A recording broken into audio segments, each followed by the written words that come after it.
This podcast is brought to you by the Texas Hill Country River region in Uvalde County. What's super unique about this area is that the Frio, Nueces, and Sabinal rivers are all located in the same county. It's like the hill country that you know and love, just more rural, so you're surrounded with wildlife, and life just kind of slows down out here, so you can really enjoy the simple pleasures like camping, fishing, and just enjoying the company of the people that you love. For more information, go to visituvaldecounty.com.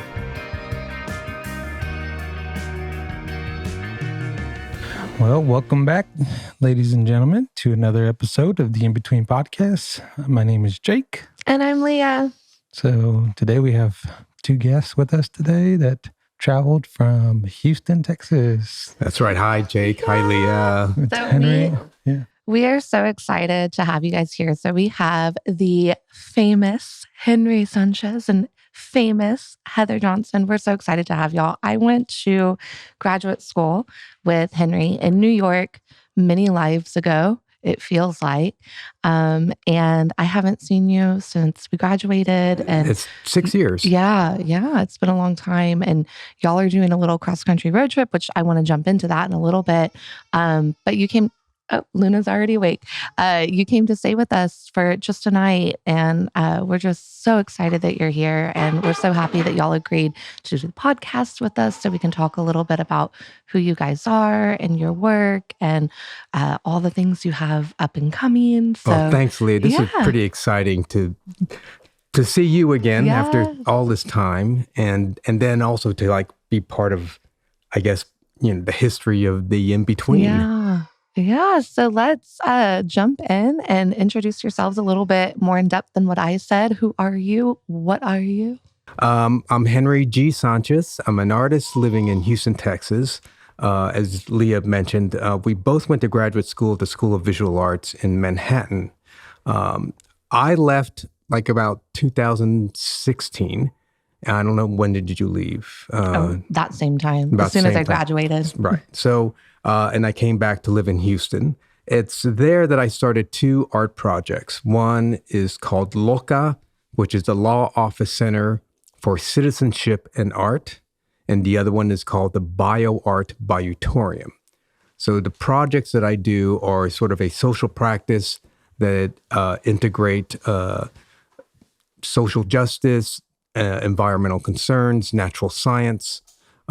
Each project does something more specific, but these are projects that are based in the historic Hispanic neighborhood of Houston, which is the East End, the Second Ward. The LOCA project was based at a law office that I inherited from my father. My father practiced law there for 55 straight years and was, quite the person that the neighborhood respected a great deal because people trusted him. He gave them good advice and very affordable legal advice.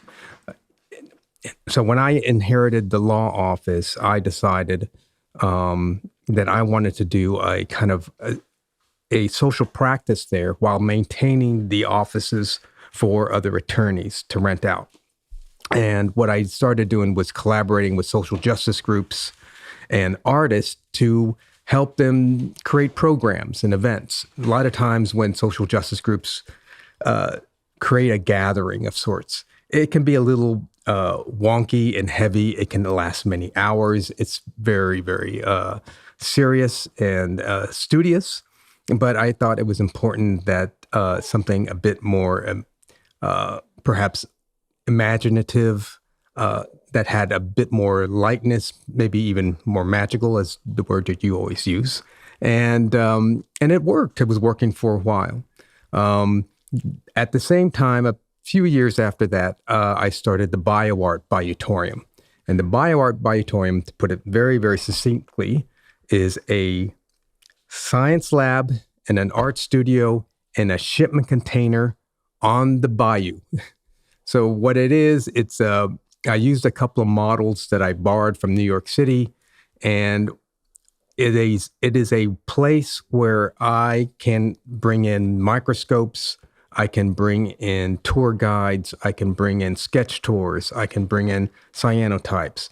All of this is in the mission of trying to create a bit more agency for my fellow community members in the East End.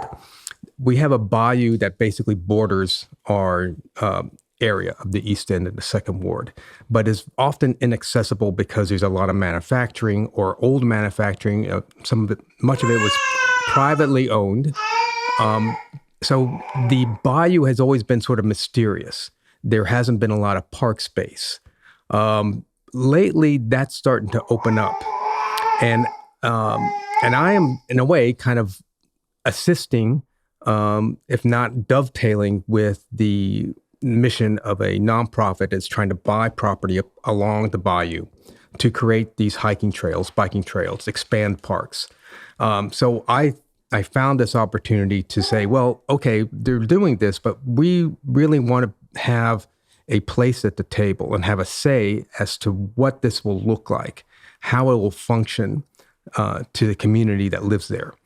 And also have a mindfulness about how important it is to have access to the bayou, open space, but also something to mitigate the major rain events that happen in Houston, such as Harvey that happened in 2017. So it's a way to foster stewardship of the bayou. But I'm doing it with art, and I'm doing it with natural science. I'm doing it in a fun way without being too wonky. And it usually runs for 3 straight weekends in either the fall or in the spring, because Houston, it's a little too hot to do something like that outside in the summer. So that's what I'm doing right now. I think it's so important for artists to collaborate. You touched on this briefly. For artists to collaborate with the activists and the conservationists, because like you said, a lot of times those meetings and events, they get too heady, they get too serious, like you said. And a lot of times it's the same people that show up to these things, and we're just preaching to the choir. And in order for everyone to learn about, these things, it has to be accessible. You have to meet people where they're at. You have to make it interesting. Like, not everyone is interested in the, quote unquote, boring things that we're interested in. We have to meet people where they're at. And we found that out here. We go to a lot of the conservation meetings about the dark skies and protecting the river. And it's the same 5 or 6 people at every single meeting. And we know that people out here, they care about the land, they care about the skies, but nobody's meeting them where they're at. And you just expect people to come to these boring meetings. And with art, you can really make things a little bit more interesting and pique people's imagination, and to where they can care in a way that they maybe didn't know that they could care. Right. And conversely, you're also asking the people who are interested in sort of social and environmental concerns to meet the artists where they're at. Very often when they want to integrate an artist, the first thing they think about, let's create a banner. Yeah, the logo. So it's, which can be useful. It can be quite interesting to look at sometimes, but it's not, it doesn't give us all the chances to be able to contribute to the mission of whatever organization or whatever mission that's before them. So having a truly intersectional relationship means that there are going to be some trade-offs, but there are also the organizations have to understand that you have to let an artist sometimes just be the artist and not just be the decorator. Yeah. So it goes back and forth, of course. And of course, you have to be, as an artist, you have to be there. You really have to show up, and you have to be a stakeholder. You cannot come in there and just parachute. And parachute is a term that that is used often for social practice artists who show up at a neighborhood or a particular city and somehow have the hubris to think that I will do a project that will make an impact and change, things for the better.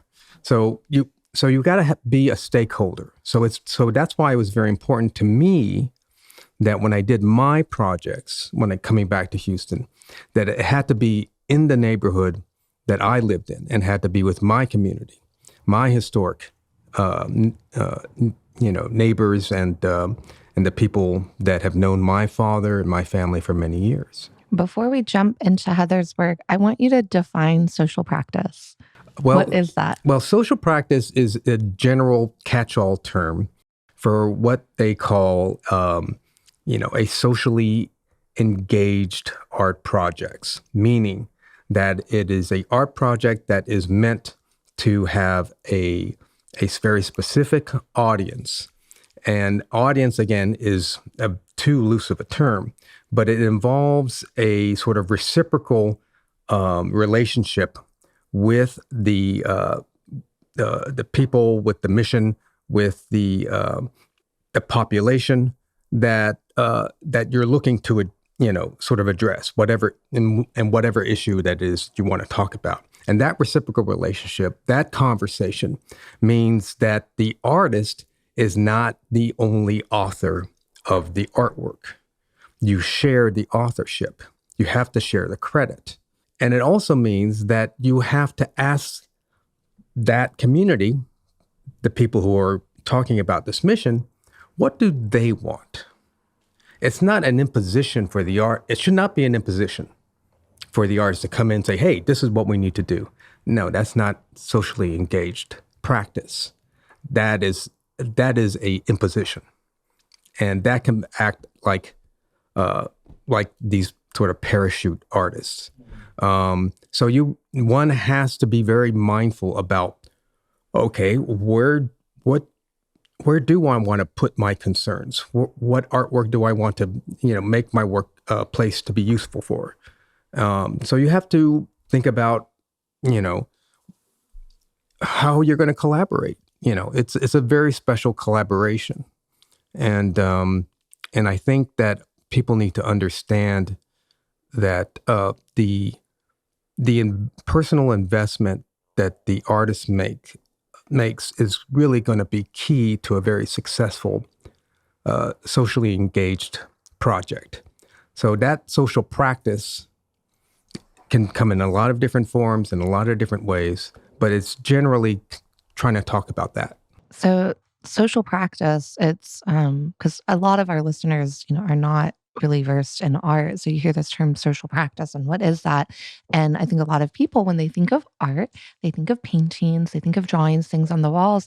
And social practice has come so far from that it may not involve any kind of painting or drawing at all. There may not even be a final, concrete thing that you even look at. It could be an experience, it could be an event, but a lot of it has to do with intention and the collaboration between the artist and the community or the people involved. It can be a workshop. Mm-hmm. It could be about urban planning. It could be about creating a different experience, like what you said, where you take certain flights of fancy and you have to think kind of magically about this stuff. So in order to have that sort of different perspective and that different insight. So yeah, it's not a traditional way of making artwork, but you can make traditional artwork if this is what that community wants. If they need something to help them understand how they're feeling, need something that gets their mind off of something that has been very stressful. Sometimes, yes, sometimes drawing or painting could help them. It really depends on how that conversation happens between the artist and the population and the organization, let's say. Good. Sounds good. Yeah, I'm learning a lot. That's why I was looking over at you, because he and I, even though this is everything that I studied and that I talked about all throughout grad school, these aren't the conversations that we have every day. So you should be reading all the books that she has over here in her libraries at the different cabins. There's one really good book called What We Made, which is by Tom is it Tom Pinkelfer? Finkelpearl. Finkelpearl, who used to run the Queens Museum and then became the cultural affairs director in New York City. And he wrote this book. And there was a lot of good case studies of artists that have done social practice, talk about what they are doing and have this sort of interesting conversation. So it's a good way to get into it. I read a lot of practical self-help business books, but I need to expand my well, you got the perfect partner. And start reading some art books. Yeah. And art-related books. I've started reading a lot more business books and stuff from suggestions that he's made. But all right, let's jump into Heather. Let's talk about your work. What do you do? Who are you? Well, that's a complicated question for me because, the last 10 years of my life have included a lot of different types of activities that have led to, whatever it is I'm doing right now, and which is still in progress. But if I'm known for anything, it is for traveling long distance alone by motorcycle. And, through these travels, I had an art project called In Search of the Frightening and Beautiful that involved sort of wearing my own vulnerability on my sleeve a little bit. Not embracing who I am and, being vulnerable and engaging with people in kind of in light of that. I mean, I would basically travel these long distances and in the process of that make artworks on the road, in public squares. These are small, intimate things, hand-stitched. Hand-stitching is a very slow, laborious process, in contrast to the act of riding a motorcycle. So I was a walking ball of contradictions, I guess, in terms of how people would see me as, it wasn't so much the point to defy stereotypes or expectations. I just, was the person I was doing this thing that is a little bit unusual. But I would basically give these things away to people I met on my trips, on my journeys. I would either leave them behind in places for people to find, or I would give them to people directly. When I did 3 journeys in 2013, I rode around the United States with the intention of engaging with different places, calling attention to different places where humans have changed the landscape in a dramatic way. Either through large infrastructural projects that occupy space or that scar the surface of the land in some way, or artists who have made their own grand gestures in the landscape, such as Smithson's Spiral Jetty, this long spiral-shaped sculpture in Salt Lake, for example, that's 1,500 feet long. That's very famous. I would go to places like this and leave behind a little delicate something for someone else to find in my path. And then subsequently I would make artworks, all kinds of media, drawings, paintings, embroideries that would bring together, from a personal perspective, I would just take all the experiences that I gained from these trips, and I would allow myself to organically respond to the experiences and sort of put that out into the world in whatever way made sense. I started after the first journey. The following year I went down into Mexico, spent some time down there, riding around, having experiences that could have gone south, but ended up being saved by the kindness of strangers. And that experience emboldened me to raise the money to go to South America. So in 2015 into 2016, I rode to Buenos Aires. And through the process of all of these trips, left behind or gave away 47 pieces of artwork to people. And ever since, every time I have an opportunity to go somewhere, to travel, I will take these experiences and just try to pour them into, the sensibilities of the things the objects that I make. And this includes the recent experiences of traveling just to Spain for an artist residency, or last year to the Grand Canyon. And I've started, since I'm not doing, the pandemic kind of put away for the time being this particular project, this In Search of the Frightening and Beautiful project. So ever since the pandemic ended, I've been thinking more about the land and land use and infrastructure and how the mechanical things, the systems that we build are, these things that we've come to depend on are dichotomies. They represent the same kind of contradiction in some respects as the contradiction that I physically represented when I was on the road. And in some ways, I like to think of it that way. We build these exquisite feats of engineering in order to be comfortable in environments that are not naturally able to sustain large populations. I mean, the Grand Canyon is a great example of that. This is a place that, humans have lived there for millennia, but in small numbers and in tight-knit communities.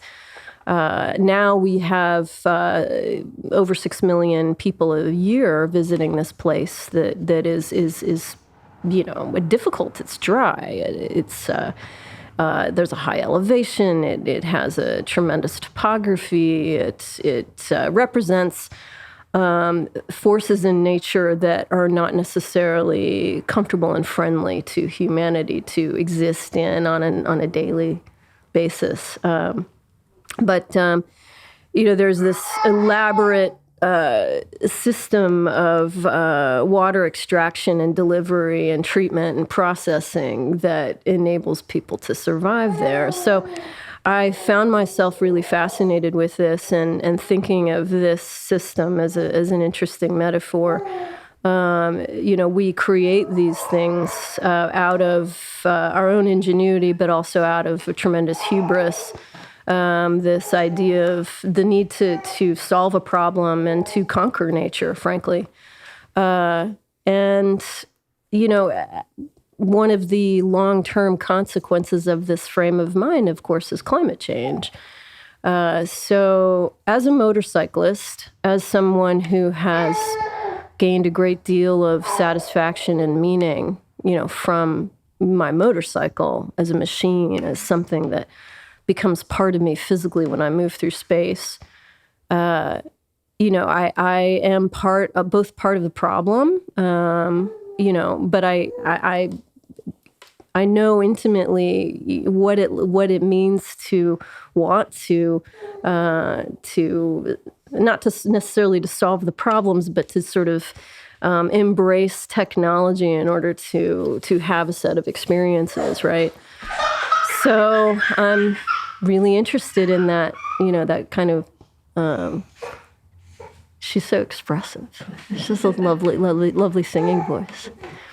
So anyway, I am making art about the psychology of that place, that problem, that the contradiction of wanting to, make life better and more comfortable, but yet at the same time having to kind of clean up our own mess. Where does that leave us? What headspace do we need to be in order to move through that dilemma, eloquently and survive as a race? But also it's more than anything else. The artwork that I make is about a personal struggle, that reflects those things. The artwork, the things that I make are not, they're a bit open-ended, they're a bit wild, they're about, the sort of meeting point between nature and these systems. There's no proposal, no solution, that is written or inscribed in any of the work that I make, but it's an invitation for people to come and have a physical, maybe even a introspective and spiritual experience, looking and being a part of something that people can engage in and come away with questions about our world and about ourselves. That's the goal. But it's also, the stuff that I make is never finished. It's just, these are all experiments and byproducts. So have not described physically what these things are that I'm doing right now. And, they are installations. There's an installation in my living room at home, comprised of a gigantic tree that I encountered on a very difficult hike that I made into the canyon last year, Grand Canyon. Surrounded by maps and mechanical schematics and bits of colored vellum that together represent the isobars of Hurricane Harvey. It's all of these. It's a collection of all of these things that have inspired and frightened me, and the things that drive me, that I think about, that I love, and that I'm compelled by, all kind of taking over my living room wall, and it's growing in different directions. So there is an exhibition that Henry and I are traveling halfway across the country, just by car, actually, so that I can go do a show in Joshua Tree that opens November 19th. The show is called Boxo 10 by 10 at an art space called Boxo Projects. It runs from November 19th through the end of the year, through December 31st at Boxo Projects in Joshua Tree. And it's a survey show of 10 artists who have done residency, participated in his residency program over the last 10 years. So I'm going to be making an installation similarly to what I just described in the corner of his exhibition space. I don't know necessarily what it's going to be. I'm going to go there and I'm going to make the thing, and we'll see what happens. I have a car filled with art supplies, and so it's going to be fun.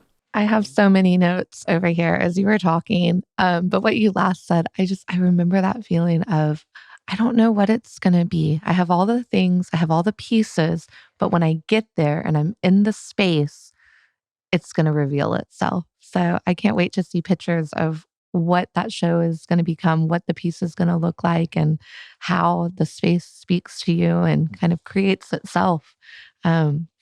So many notes over here. The first thing that I wrote was, I love, love, love, love that you left the little gifts behind wherever you go. The surprise and delight of finding art in an unexpected place is one of my favorite things in the world.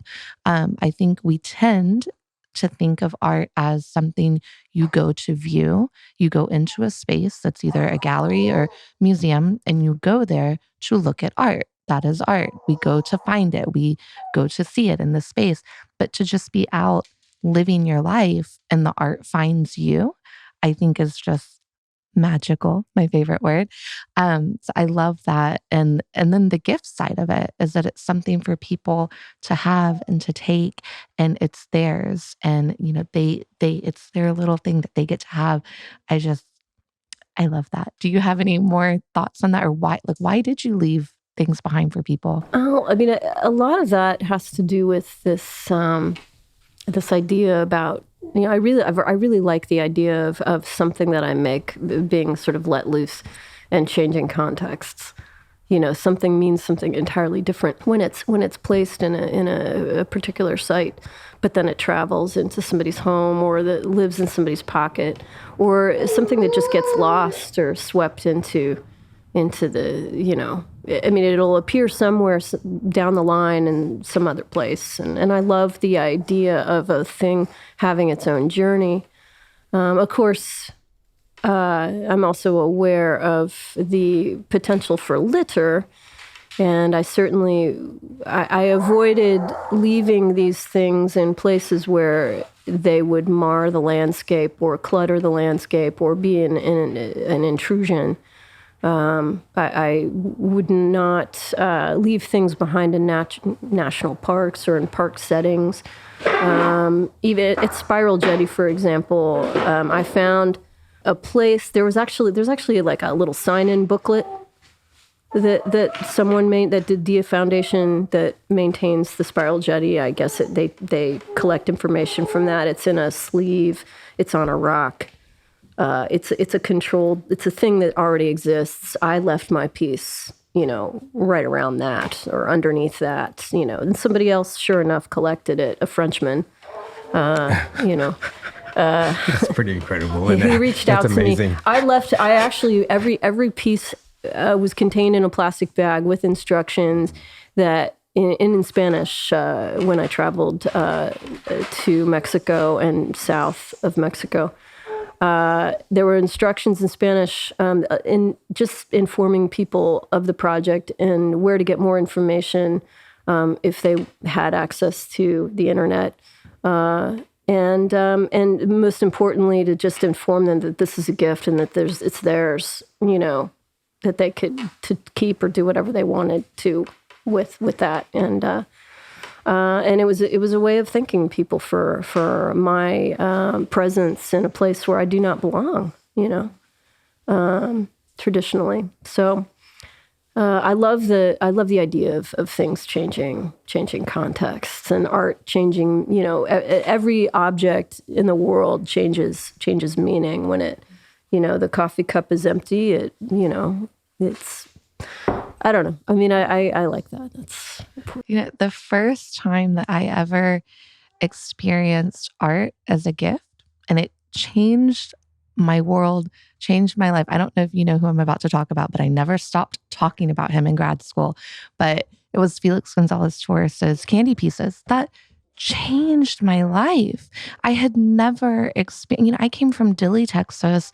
We didn't even have an art program. I had never had an art class, and I was in college, and I saw Felix Gonzalez Torres's Candy Spell for the first time. And when somebody told me, you can go take one, little old me from Dilley, Texas, I'm allowed to go and touch this art. I can touch it, and not only can I touch it, I can have it, and I can taste it, and it's mine. Blew my mind, changed my, I think, I was never the same again after that. And so when I see these works of art, like what you're doing, that's a gift for anyone who happens to encounter. I mean, all art is a gift, but this is a very different sense of the art is actually a gift for you. It makes me warm and fuzzy inside. In some ways, what Heather's doing is a lot more intimate, because with Felix Gonzalez Torres, it's in a gallery setting. Absolutely. This is an audience that knows, okay, that's where that work is, and we're going to go visit it. So it's a kind of a bit more exclusive audience, whereas what she was doing was chance encounters with people who sometimes know nothing about, contemporary artwork. Who are just living their lives. And then they contact her for some time, I was going to ask you if you tracked or had a way for people to reach out so you would know if they found it or not. And I love that you do, so that if they found it or if not, and where they are, the Frenchmen that happened to find that piece. And it also creates another point of connection between the art and the artist and the I guess viewer or now holder of the art. It's creating those different stamps of connection. I mean, you guys are kind of doing this with the cabin. The first thing I saw pretty much was when we went in, I looked behind the door and there's all these notes that people have left behind for you guys, saying what an amazing place this was, what an incredible experience, how welcoming you guys were. It just felt like home, and it was just, it wasn't your typical cabin experience that you would normally get around parks, because it's kind of very anonymous. But here it's infused with a lot of personal meaning, and they find out about you very quickly because you got a book about, the beginnings of your lives together. So that was, in a way, that kind of does something similar.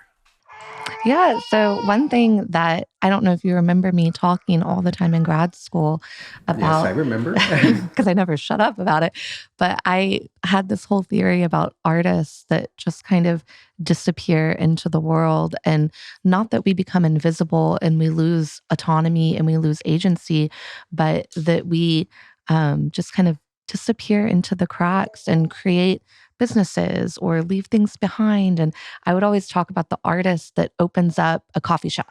And the artist is a barista, but they're also an artist. And you never really know if it's art or if it's coffee. And I was an artist who became an innkeeper. And I always said that, through the lenses that we wear as artists, through our training, through our education, through our experiences, the way that we approach business, whatever that is, or whatever we're doing, it's going to be a little bit different because of the way that we see the world. And so the way that I approach being an innkeeper and running an inn is always going to be a little bit different because I'm viewing it through my lenses as an artist. Right. Well, I think that's the other aspect to the social practice is what we're doing is actually not just talking about ideas, but we're all trying to enact it. So we could talk about, ideas in our work that talks about, belonging, togetherness, being inclusive. I can do paintings about that. But the social practice is really about trying to enact the idea in that imaginative way. So, I think, I see this here, in this, compound with how many cabins? What do you have, 5? Six cabins? Yeah. And it's probably growing too? Yeah. This is what it's enacting. It's enacting this,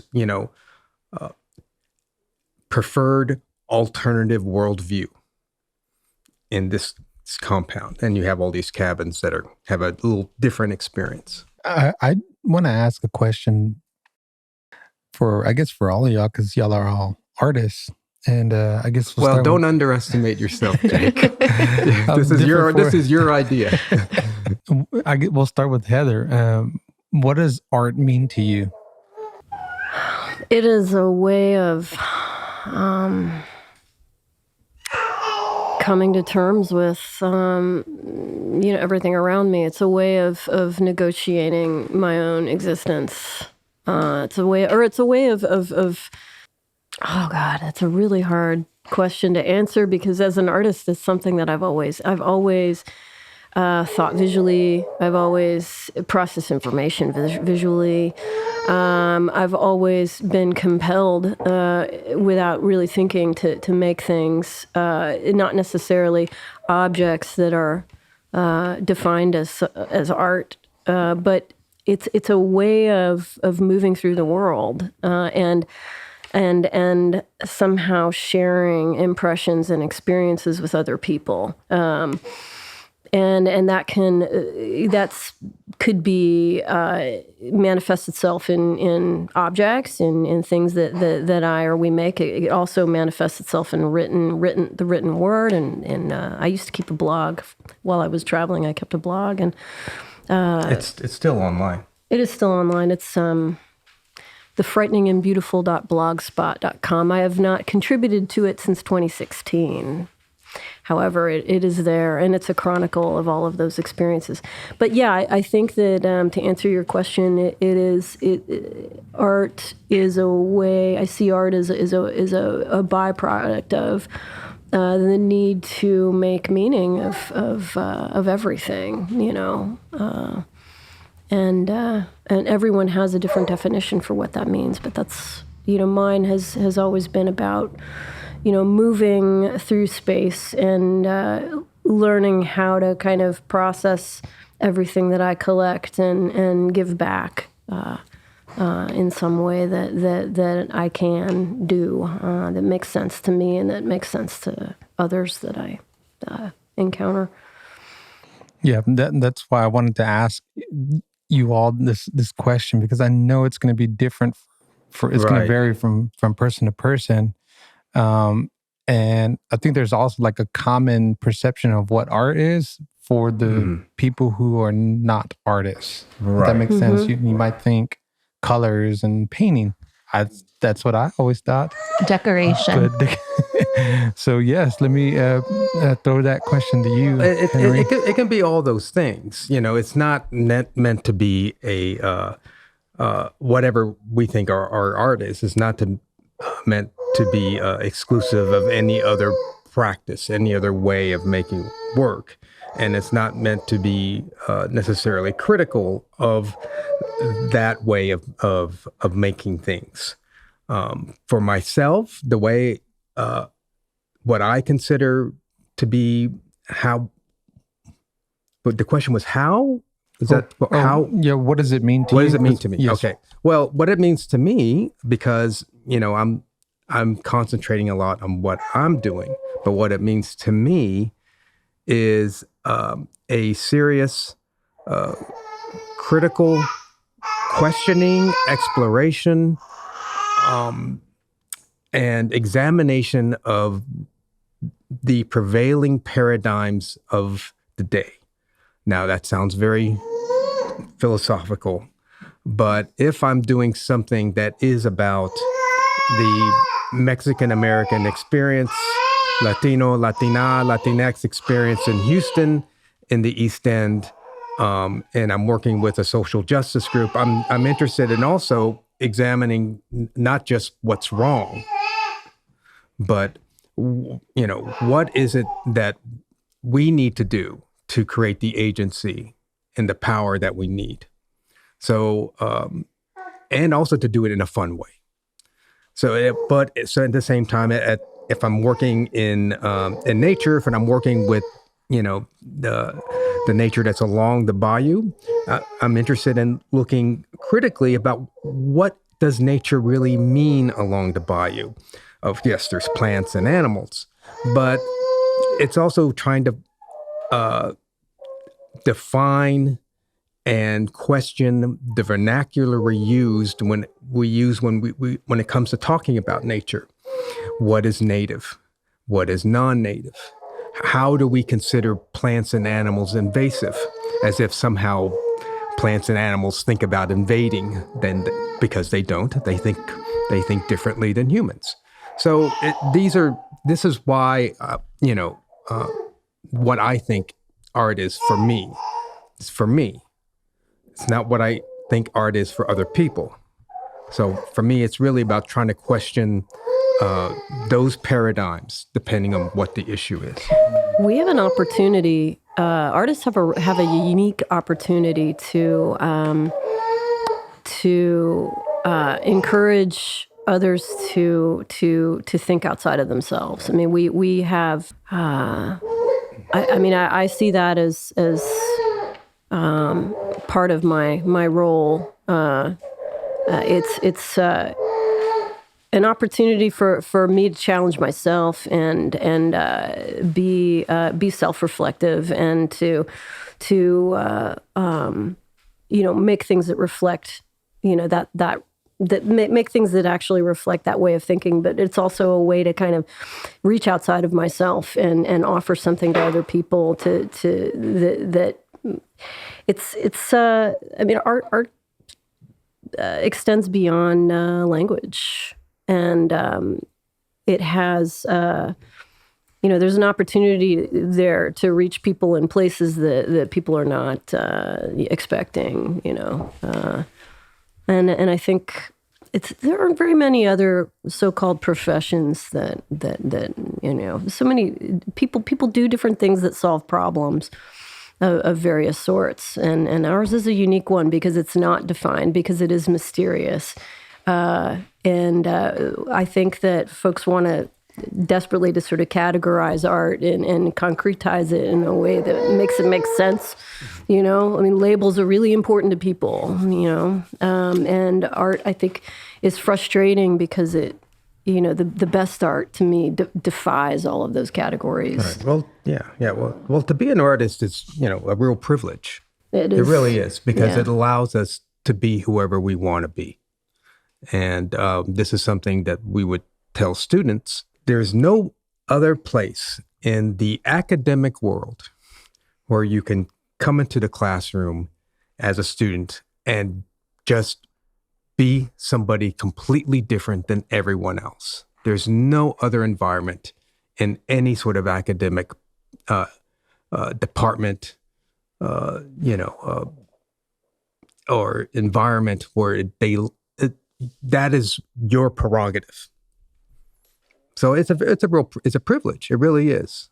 Yeah. Whereas everything else, you're having to be that profession, whether it's electrician or lawyer or there are rules, cashier, and you can't go outside of that. You just stay on that path, and an artist can just kind of explore, right? Exactly, those depths of their inner self, I guess. And well, we can all do that personally. We can all do that, by ourselves and explore that, by ourselves. And I think that's, as a matter of fact, that's a very important thing that I'm trying to communicate in one of my projects. But when one is, let's say, for example, a banker, you don't want any ambiguity about your accounts. Right. How much money do I have here? What did I withdraw? When did I do it? We don't want ambiguity in the law. We want to be able to make things certain. What does the law say? What is our interpretation of that? How do we argue for that? And how is it going to be adjudicated? In the art world, we don't necessarily have all those rules. Yeah, exactly. See, my question is always going to be... It's the ambiguity issue, yeah. My question will always be, but what happens if the artist becomes a banker? What does that look like? Or if the artist becomes a lawyer, what does that look like? That's always my question. Well, I think about it. I mean, you can point to like the Astor Gates, who took over a unused bank in the south side of Chicago. And now he's doing a number of different projects within that. But there is a community development portion to that, which means it's trying to find, provide, affordable housing to people in the neighborhood, library, visual and literary. One can, and I don't even know if he's even in the business of providing credit, but I'm sure that his project is big enough and flexible enough to do something like that. But I mean, look at the Astor Gates. Yeah. I think the benefit of artists going into these kind of fixed, rigid systems is that we're going to see things a little bit differently, and we may see these old systems, but we're gonna look at it a little bit differently and maybe make a suggestion or two. So that I'll have to look into that project. I've been so out of touch with the art world. I know the Astor Gates work, but I don't know that one. So it's an expansion of what he was doing. Yeah, he has really expanded it. Yeah. So what does it mean to you? What does art mean to you? Well, that is a question that I have not thought about in a long time. I would say art, I don't know about now, it maybe has changed a little bit, but art has always been very utilitarian for me, very much. I would always say, it's never about the art for me. It's always a means to an end. Art is nothing but a means to an end for me. And at that time, I was trying to create change and social change and help people. And so it was never about the art. It was always about the result of somehow somebody's life being impacted. Now, I don't know. I think now for me, art is a lot more mysterious and a lot more about questioning. And, but always, for me, it has been about the experience for the person who happens to encounter it. It's always been about that other person, always. And whether it was about, I was trying to change their life or create, it was always about them. And I think a lot of that has to do with Felix Gonzalez-Torres, like I said earlier, and how much he changed my life by saying I could have this piece of candy. So it's been about creating experiences for people and, oh, baby. and also these kind of in-between spaces. And funny that we have a place called the In-Between, because for me, art has been about spaces between art and life. And yeah, I don't know if that answers your question. Well, I mean, it's also about, what you're doing now. It's about planting seeds. There's always this particular arrogance that does happen with a lot of social practice artists, that they have made an impact and completely changed people's lives for the better, and in some cases, they have. You have to acknowledge that.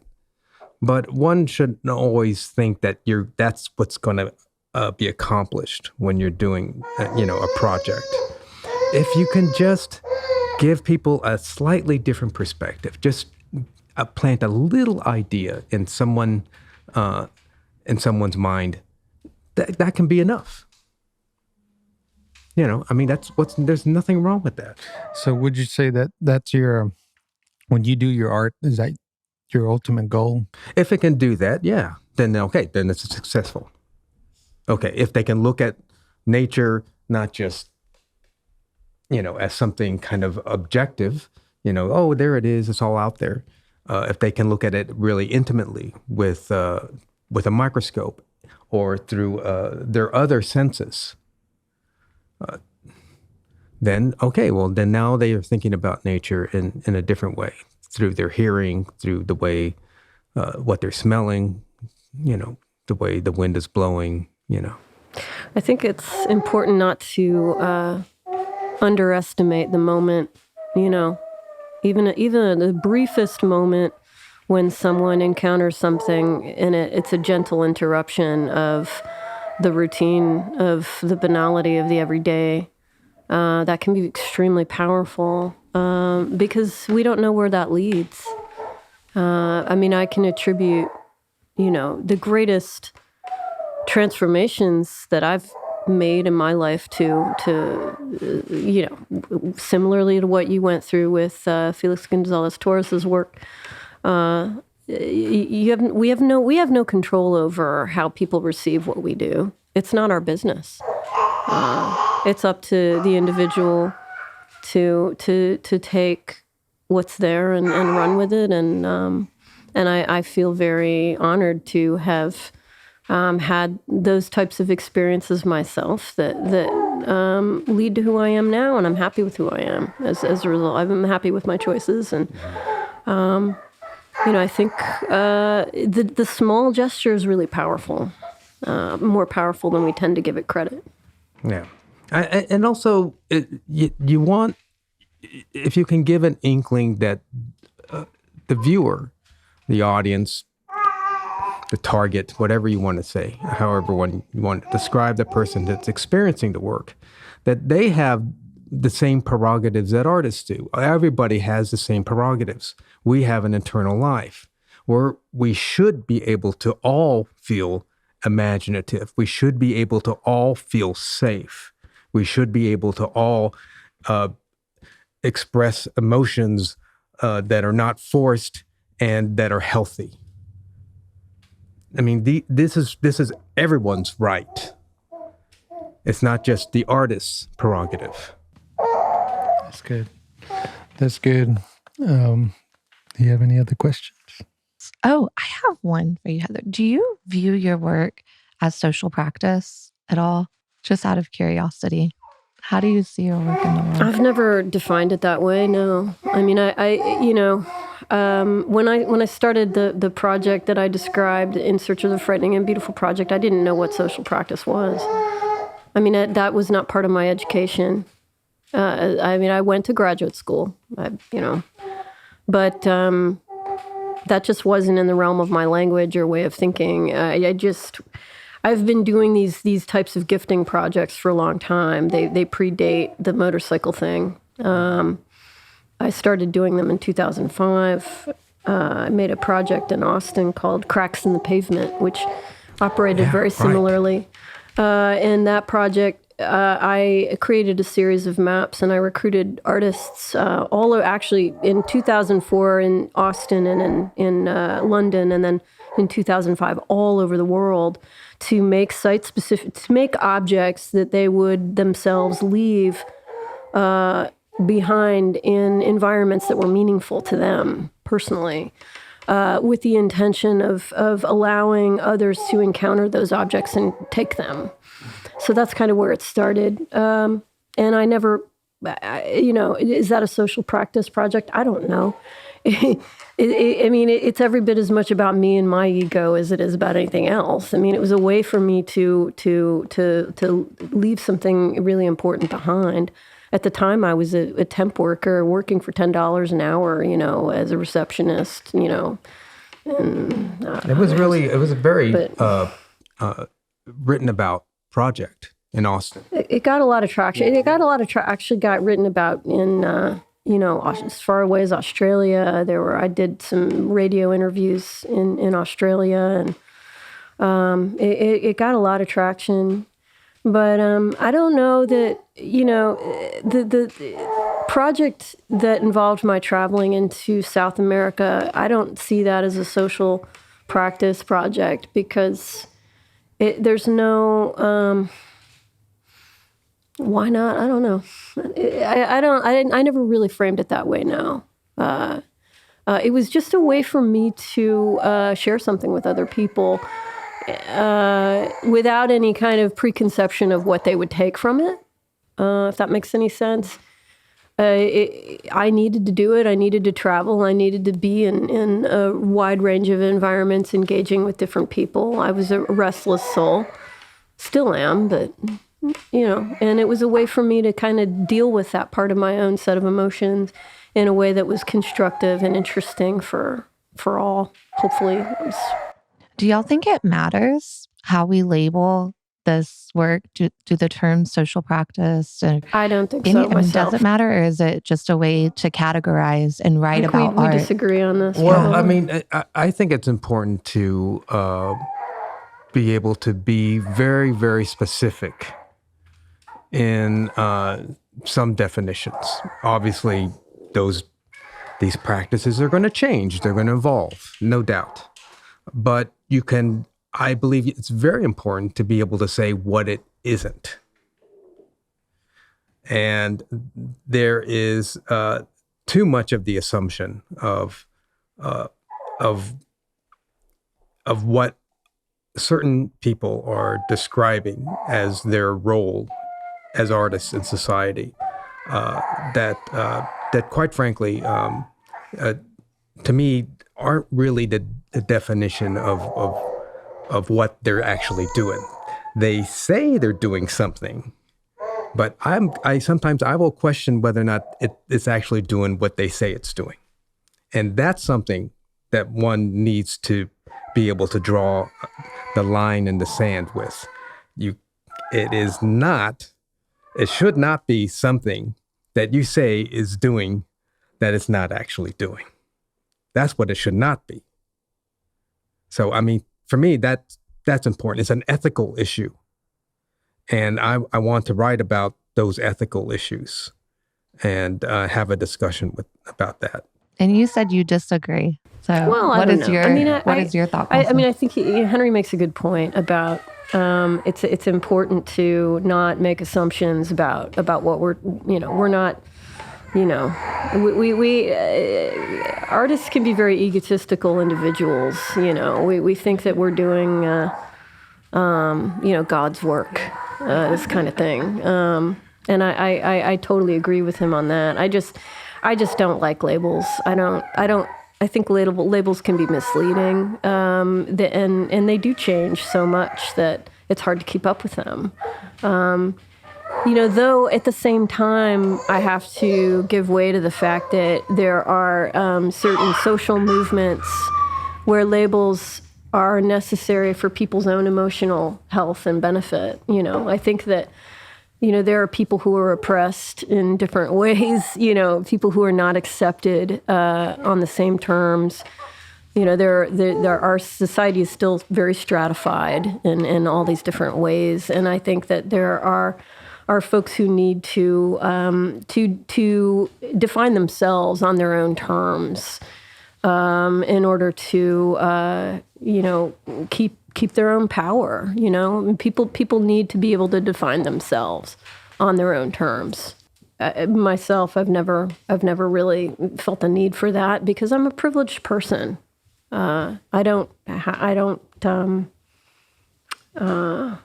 not a requirement in my own world, but I want to give respect to others who do need to create labels for themselves so that others can acknowledge who they are and so that they feel like they have the power that they need. Right, and it's about being seen. Yeah, about having a voice, right? Well, that's good. And this easily could have been 2 individual podcasts with the 2 of y'all. And I know that y'all have to go hit the road, and y'all have somewhere to be. So we just appreciate y'all taking the time to do this before y'all. This is really fun. Headed out, and we hope we can do this again. Oh yeah, with both of y'all. And we're waiting for the invitation. So hopefully we can have y'all back again soon. And we just appreciate y'all again. So thank y'all so much. Well, I appreciate you and Leah a lot. And it's really great to get to know and meet you. Likewise. And it's great to see Leah after all this time. And the world that you're creating here is amazing. It's beautiful. I stay in the background, and Leah, she's in the front and center of the stage.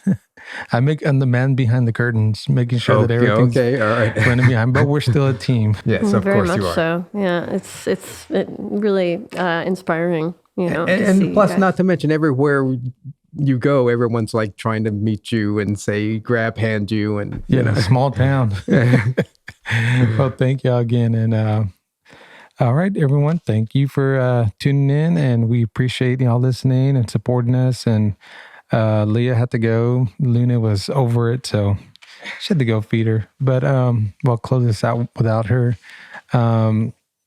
And we hope that y'all subscribe to the channel and review us on any of the podcasting platforms. And if you, one thing, if folks wanted to get a hold, do y'all have any of your artwork for sale or for viewing on websites, or if someone wanted to contact y'all? Heather, can you give me or just mention your information, and we'll be sure to put that info. I have your business card here. But where would someone go? Is it your website or? Website, I think, is the most straightforward place. It's all my projects are represented there, contact information, everything else. And that's Heather, it's www.heatherljohnson.com. Perfect. Thank you. And what about you, Henry? And mine is loccart.org, which is LOCCART.org. The Bayou Art Bayoutorium is exactly as it's spelled, or as it sounds, BioArt Bayoutorium.org. And I'm on Instagram at loccart, LOCCART. Perfect. Thank you so much. And we will see you folks in the next one. Hasta luego. Hasta luego.